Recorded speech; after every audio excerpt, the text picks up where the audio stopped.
इनकी बातें सुनना, इनसे बातें करना, इनसे गोष्ठी करना बंद कर दो, नहीं तो नरकगामी हो जाओगे। जो दूसरे की निंदा करते हैं, दूसरे की निंदा सुनते हैं, दूसरे की निंदा का अनुमोदन करते हैं, तीनों को बराबर दंड मिलता है। ऐसे लोगों को असत पुरुष कहते हैं, जो भगवत चर्चा न करके, भगवत गुणगान न करके, माया प्रपंच की बस निंदा स्तुति इसी में फंसे हैं। ऐसे लोगों का संग न करे। ऐसे लोगों के कान में शब्द नहीं पड़ने चाहिए, अंगुली डाल लेना चाहिए। श्रवण मूंद न त चले पर आई, कान में अंगुली डाल के वहां से हट जाना चाहिए। शून्य मशताम गोष्ठी सुशक्तम। प्रायः ये बातें बहुत अच्छी लगती हैं। जब किसी की निंदा होती है ना, तो मलिन अंतःकरण बहुत गौर से सुनता है, और जब सत्संग होता है ना, तब प्रपंच की याद आती है, भागता है मन संसार में। और जो शतुगुणी भगवत कृपा पात्र होते हैं, जब प्रपंच होता है तब उनका मन भागता है, बिल्कुल नहीं लगता। और जब सत्संग होता है तब एकाग्रता पूर्वक पान करते हैं। इसलिए शून्य मशताम गोष्ठीषु, ये जो दुष्ट जन है, जो कुसंगी जन है, जो दूसरे की निंदा करते हैं, अरे कहां भगवत आनंद की रसानुभूति करने के लिए मानव देह मिला है, और कहां ऐसे गंदे लोगों का संग करके जो दूसरों की अवहेलना, दूसरों की निंदा, पूरा जीवन केवल इसी बात में है। सतमार्ग ग्रहण करो, सच्चाई से चलो, नाम जप करो, विश्व में अपने आप तुम्हारी कीर्ति हो जाएगी। निंदा करने से, अपमान करने से, विरोध करने से तुम्हारा पतन हो जाएगा। समय का इंतजार करो। असत मार्ग में चलते हो दंड मिलेगा, सत मार्ग में चलते हो भगवान मिलेंगे। समय का है। जब तक समय, भगवान ने पांडवों को यही कहा था कि तुम सर्वसमर्थ हो, तुम 12 वर्ष वनवास और 1 वर्ष अज्ञातवास के योग्य नहीं हो, पर मैं तुम्हें सलाह देता हूं, समय है, काट लो। अगर चुप होकर समय काट लिए तो फिर परिणाम में देखना है, सब नष्ट हो जाएंगे अपने आप। समय महाबलवान है। विदुर जी ने भी जिस समय लाक्षागृह में भेजा गया पांडवों को, तो विदुर जी ने कहा मैं जानता हूं तुम सब समर्थ हो, लेकिन मेरी सलाह है, इस समय तुम्हारे अनुकूल नहीं, गुप्त हो जाओ, कोई जान ही ना पावे कि मरे कि बचे। हम तुम्हें सुरंग के व्यवस्था किए देते हैं, उससे जंगल में निकल जाना, और जब तक समय अनुकूल ना आवे तो कोई जान ना पावे कि तुम जिंदा हो। समय बड़ा बलवान है। ये असत आचरण करने वाले, पापाचरण करने वाले, ये सदैव पतन को प्राप्त होते हैं, पर इनको समय का ज्ञान नहीं है। इसलिए महापुरुष जन कहते हैं शून्य मसताम गोष्ठीषु, ये दुष्ट पुरुषों का संग त्याग दो। अरे कानों से भगवत चर्चा, महामहिमा, महाभागवतों की सुननी है, ये निंदा स्तुति सुननी संसार की। असताम, असत कौन है? जो भगवत वार्ता विहीन, जो भक्त महिमा विहीन, केवल संसार की, प्रपंच की बातें करते रहते हैं। उनको किसी से मतलब नहीं, उनको भगवान से बिल्कुल मतलब नहीं। उनको मतलब है अपनी ख्याति से, अपने भोग वासनाओं की पूर्ति से, अपनी वाहवाही से। ऐसे असत पुरुषों के संग का त्याग कर दे। और अशक्तम, कभी काम, क्रोध और अहंकार की वशीभूत ना हो जाए। ऐसा कभी दोष ना आने पावे कि आप काम से उन्मत्त हो गए, क्रोध से उन्मत्त हो गए, अहंकार से उन्मत्त हो गए, तो फिर ये बलात् आपको नष्ट कर देगा, बलपूर्वक। काम क्रोधो मदादि भी प्रतिपदम निष्प्रियमाणम बलात्, ये तुम्हारा अप्रिय कर देंगे। आज तक कोई कामी पुरुष, क्रोधी पुरुष, अभिमानी पुरुष कभी मंगल को प्राप्त नहीं हुआ, सदैव अमंगल हुआ है।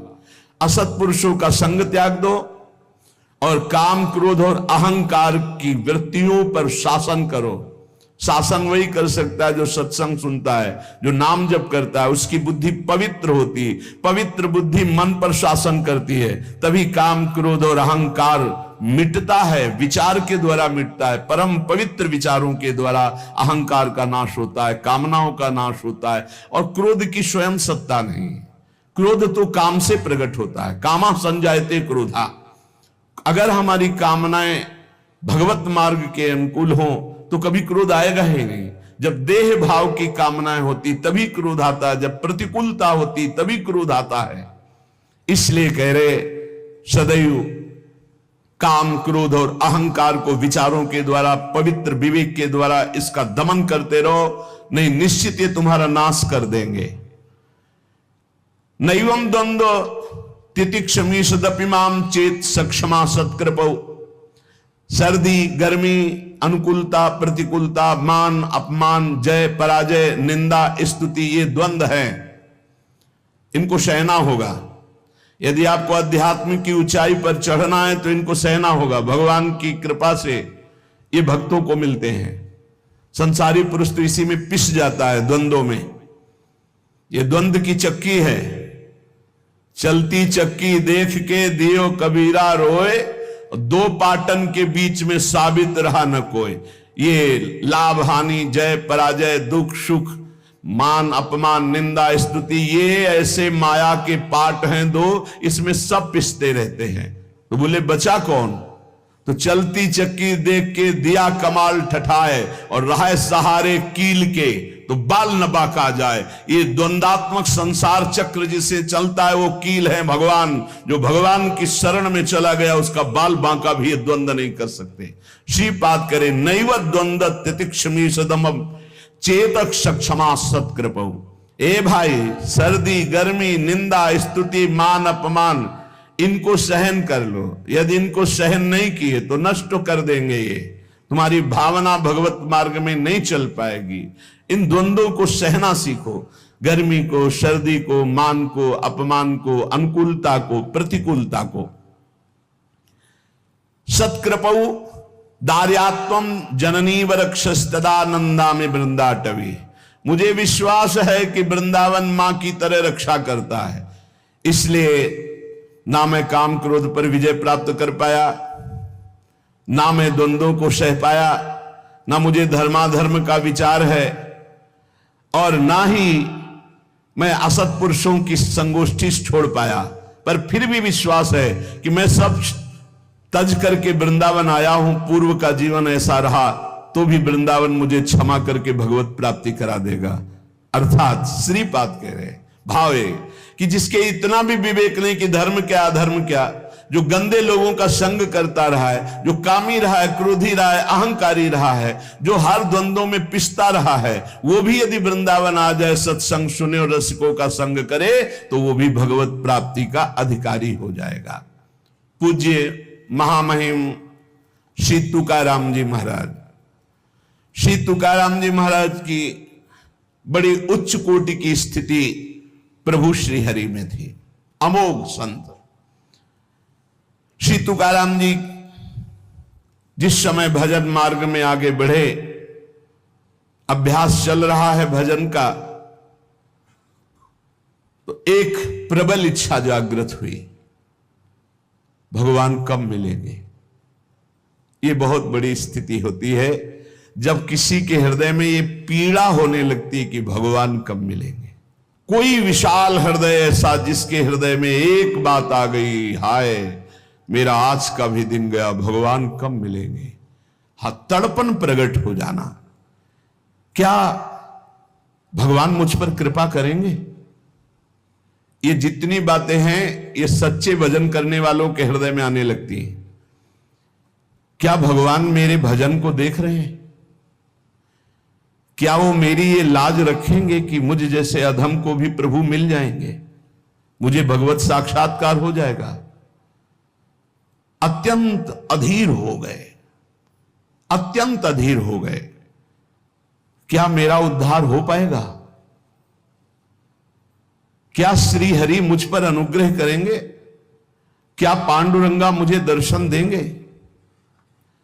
क्या पांडुरंगा ऐसे किसी महात्मा का दर्शन कराएंगे जिसको भगवत साक्षात्कार हो गया है? क्या भगवान मुझ पर संतुष्ट हैं? उनका चित्त ये बातें सोच सोच कर विकल होता कि ना भगवान का साक्षात्कार हुआ, ना ऐसे महात्मा का हमें साक्षात्कार हुआ जिनको भगवान मिल गए हैं। मेरी बुद्धि स्थिर कब होगी? मैं भगवान के रहस्य को कब जानूंगा? क्या शरीर छूटने से पहले ही पांडुरंगा का दर्शन हो जाएगा? विठ्ठल भगवान का जब दर्शन होगा तो मैं उनके चरण पकड़ लूंगा, उनके चरणों में लौटूंगा। गदगद कंठ होकर रोने लगते, कहते ये कब होगा? ऐसा कब होगा? मेरे सामने प्रभु होंगे, मैं उनके चरणों में लौट जाऊंगा, रोऊंगा बार बार, और वो मुझे करुणा करके फिर उठाकर अपने हृदय से लगाएंगे और तुकाराम जी रोने लगते। ये देखो भक्तों का सुख, क्या विचार चल रहे हैं, उनके विचार कहां हैं। यही भजन की उन्नति है, जब विचार हमारे ऐसे चलने लगे। क्या मैं देख पाऊंगा कि चारों तरफ से प्रभु अपनी भुजाओं से मुझे आवेष्टित करके गले से लगाए हैं?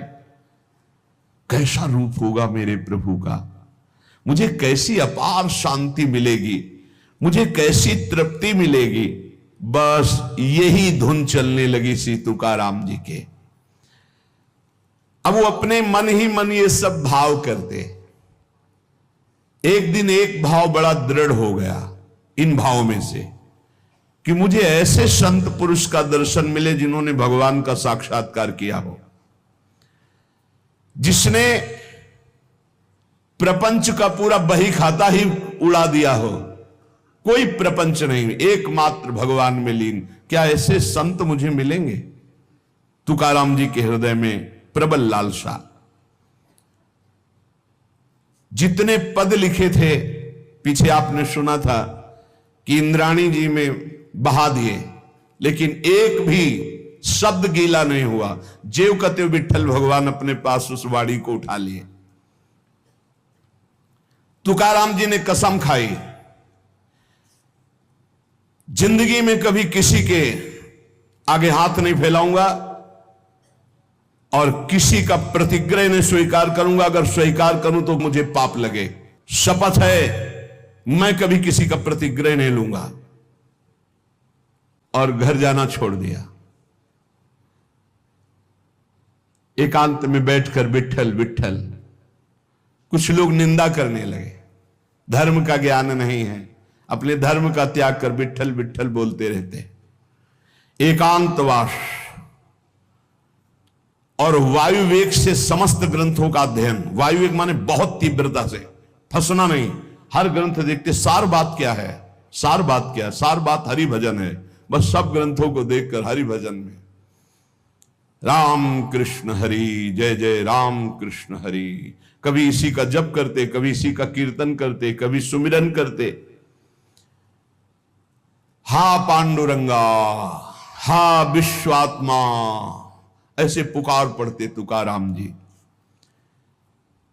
कभी कभी कहते हैं, कौन बतावे मेरा पांडुरंगा कैसे मिलेगा, कहां मिलेगा, कैसे दर्शन होंगे। तुकाराम जी के प्राणों में उथल पुथल हो रहा था।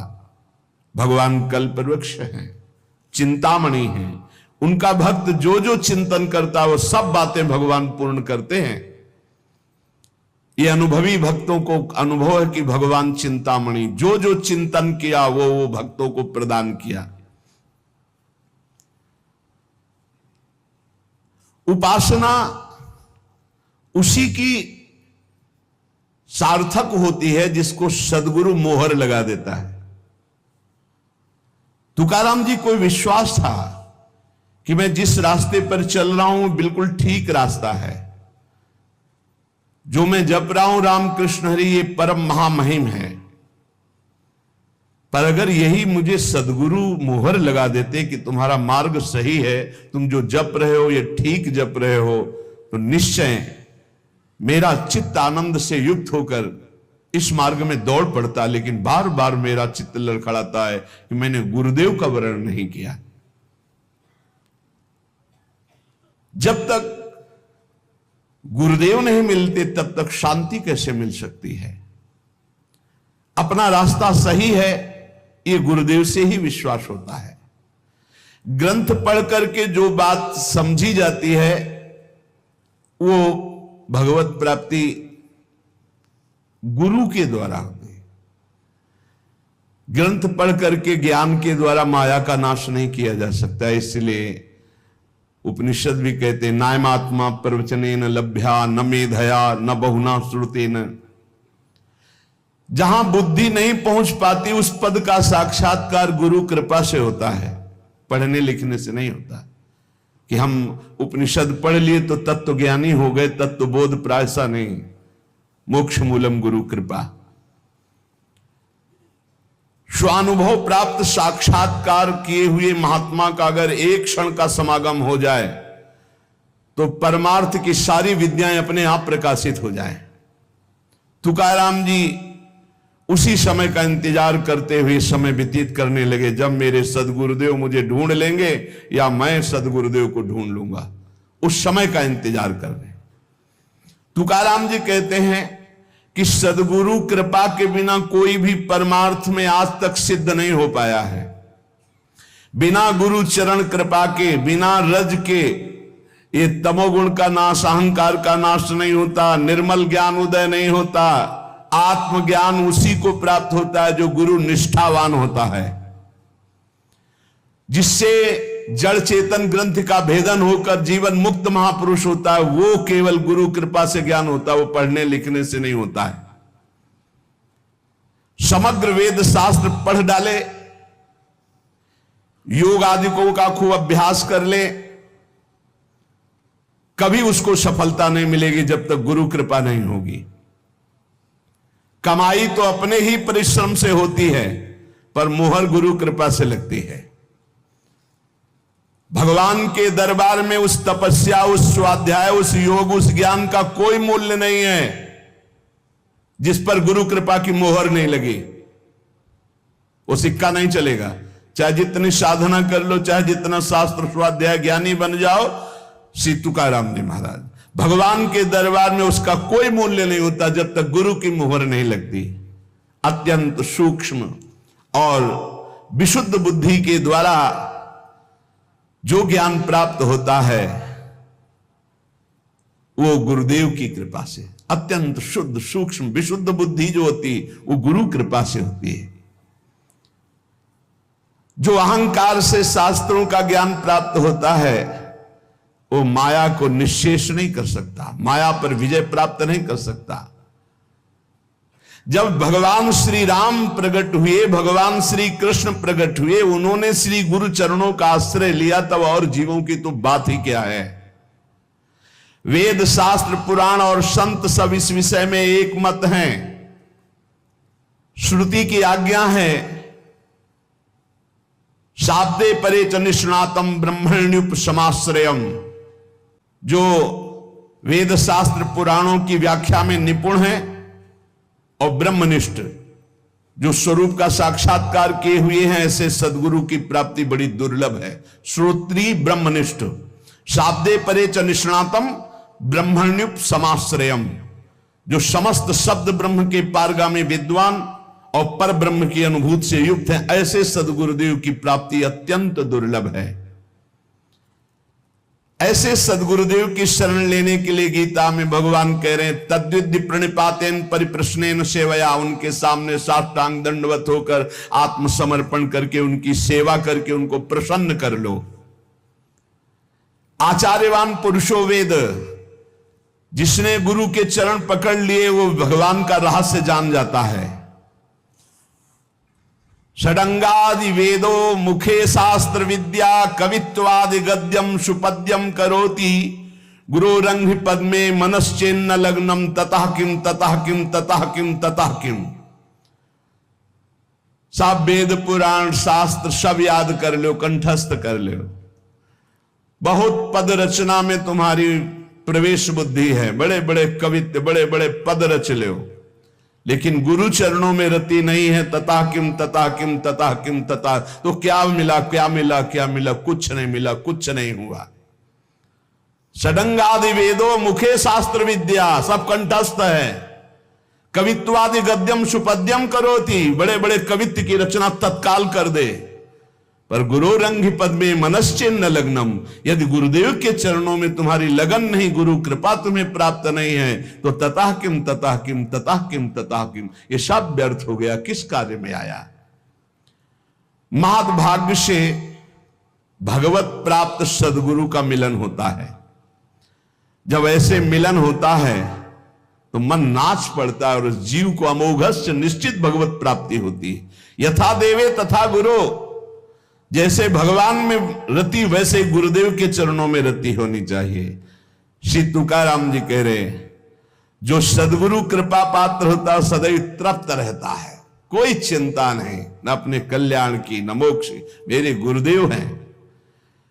ऐसे अधिकारी पर गुरुदेव की विशेष कृपा बरसती, जो गुरुदेव को आराध्य देव के समान मानकर पूर्ण शरणागति से तृप्त हो चुके हैं। अब क्या परवाह, जहां गुरुदेव जाएंगे वहां मुझे जाना है।